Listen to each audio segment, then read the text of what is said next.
Hey guys, this is Simon with Floh AI and Trading Perform Coaching. I wanted to do I wanted to get focused. I wanted to get focused on some of the ideas I was talking about this morning and do a general trade review for today. And I want to talk about using the points of control. If you'll read this disclaimer really quickly, and then you can pause it if you want to read it in detail, and then let's jump over. So here's the open this morning, right? And we're looking for things very specific, for specific clues, both on the algo here. Actually, let me get the, let's see.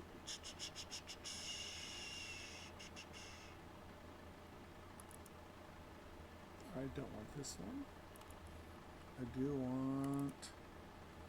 Don't want this one. Sorry, give me just 1 second. There we go, this is the one I want. Let's minimize this. Oh, sorry, that's exactly the one I wanted. Nope. Let's minimize this. Move this over here.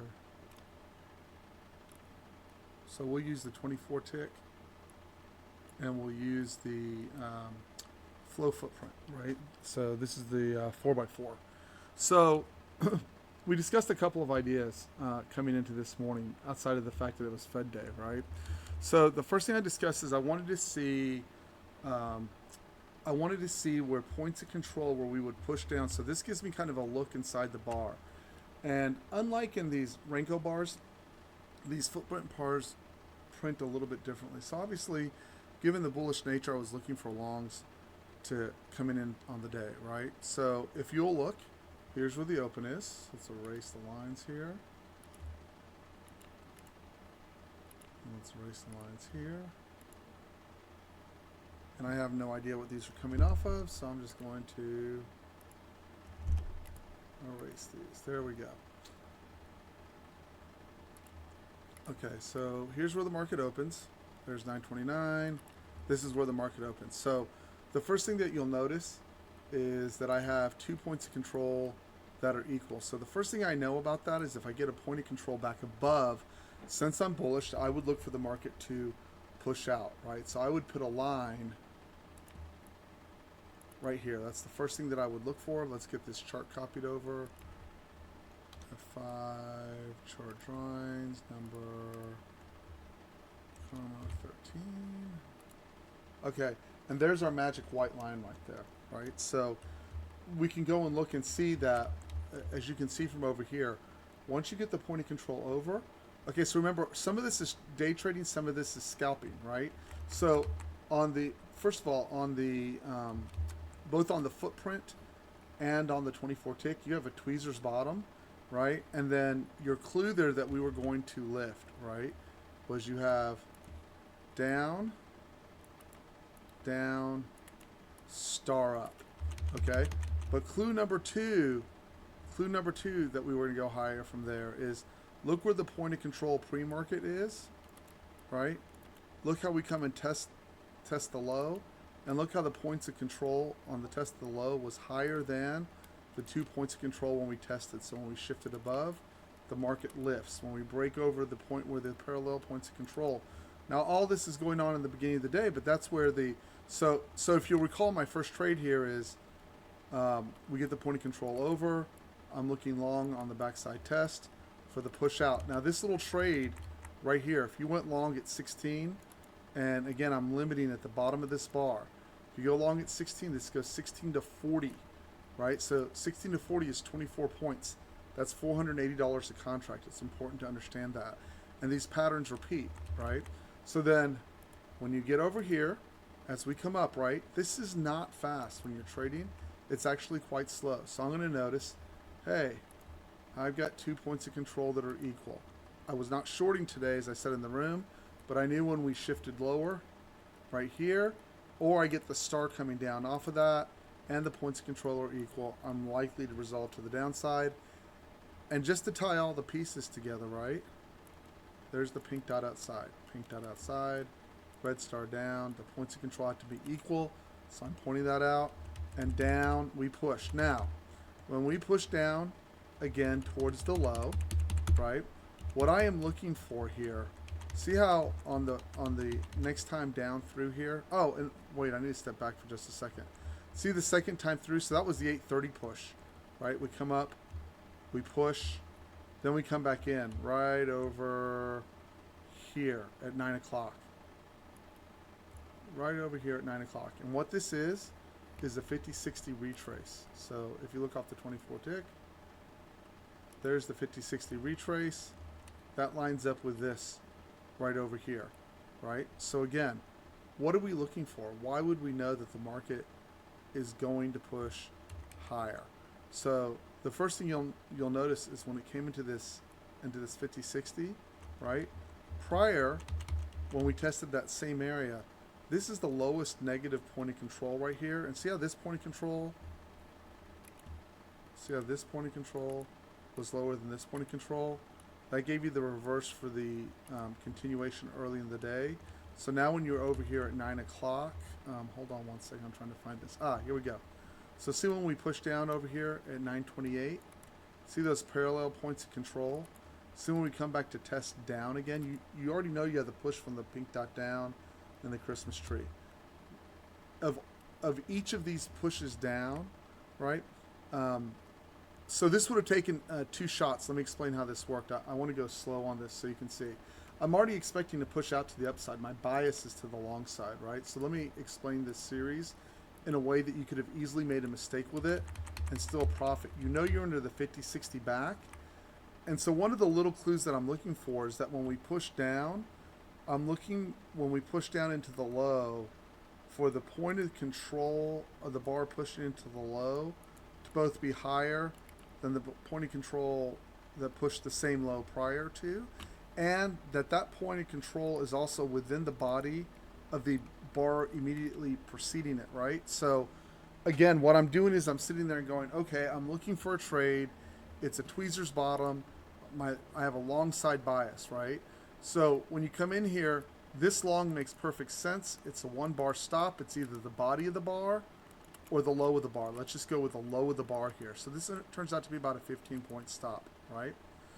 The market then comes down and pushes again to a low. You'll see it sets the parallel points of control again, right? It sets the parallel points of control. If you look, let me show you. If you look on the push down, we're unable to test that low from 841. We're still in that 50-60. But in this case, the point of control is able to shift from the prior bar. Now watch, because this sets you up. So we lift, the lift fails, and when it comes back down to test, notice this point of control is both within the body of the prior bar and above the points of control from the prior low that were set just about 10 minutes earlier. We reverse on the star up, and off you go to the races.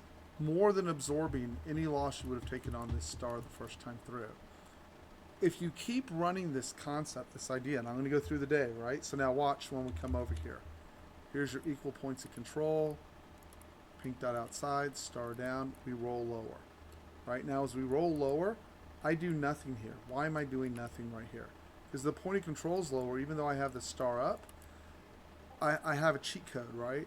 I'm just going to use the same cheat code over and over again, right? So over here when I push up, I'm not looking for shorts.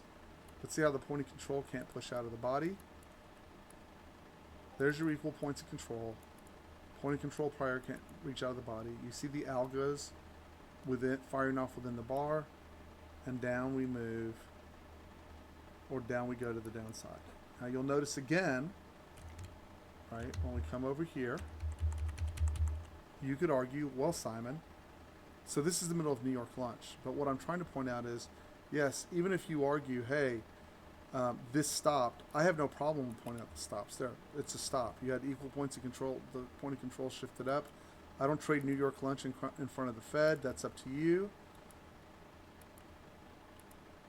But there it stops. Now we're coming up towards New York lunch again. I don't get any setup here from the footprint. And remember, I'm also using this in conjunction with a 24 tick. So I'm looking, we come down, we come down, we come down, we come down. See how this, so this is 1241. You just had to be nuts to trade here. It's right in front of the Fed, so I'm going to skip it, and I'm going to skip that whole. See this whole Fed thing? If you had wanted to trade it, here's your fine. If you want to trade it, pink dot up, star down, down it goes on its way. We push to the low. Point of control of the bar at the low is within the prior bar. Here's the pink dot up. That reverses it for the long. You had to be so freaking fast to get that. I think it was impossible to catch, personally.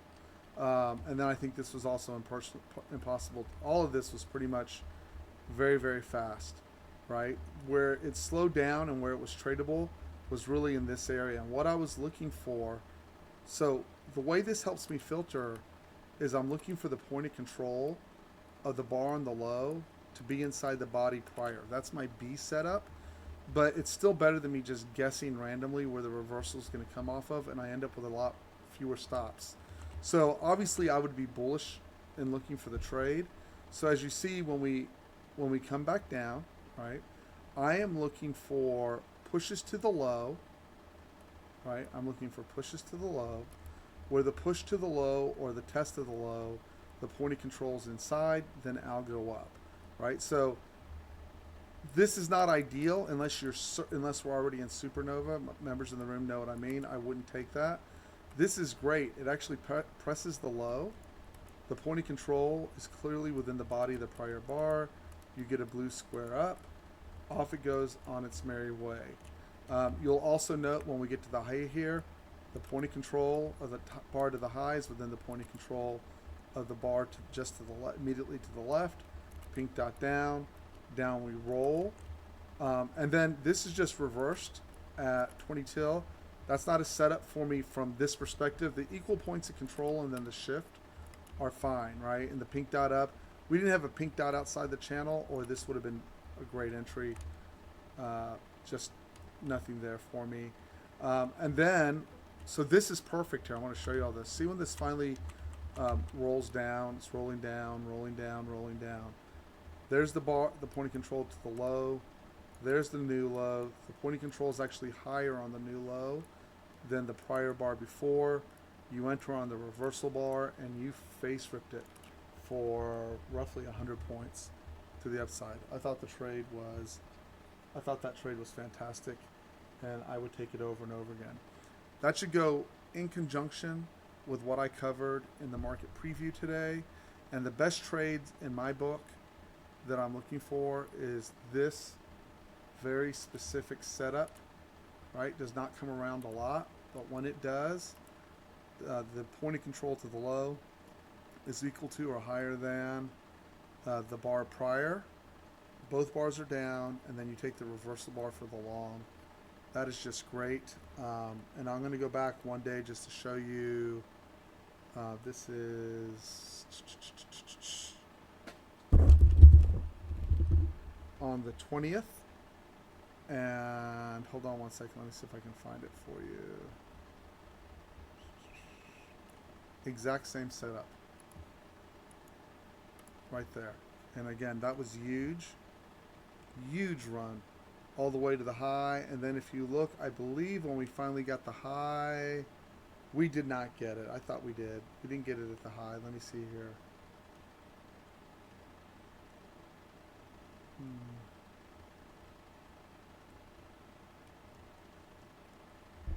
Did we get it off the low? We did not. It doesn't show up a lot. Again, you'll see the B grade trade where the point of control of the body to the low. The point of control of the body is within the prior bar, reverses with an algo, and off it goes. And you'll see that also at that top where we reversed. Let me see here. Right here. The body of the bar to the high is within the body of the prior bar. I'll go down, and off it reverses to the downside again. I prefer the longs over the shorts. I'm trying to see if there's one. There it is right there. See how we make a new low? I knew we had it here. New low, reversal bar, push. So that trade is fantastic. Oh, that's at 653. Sorry, my bad. But the trade's still fantastic. Doesn't much matter. It sets up over and over again, and it gives you great opportunities to make money. I would very much be looking to hunt those down. My name is Simon. You can reach me at info at Floh AI. You can send me a message on. You can send me a message on Twitter. My handle is tradeandperform at gmail.com. Or you can reach me at Floh AI. Anyways, have a great day, guys. I'll talk to you later. Bye.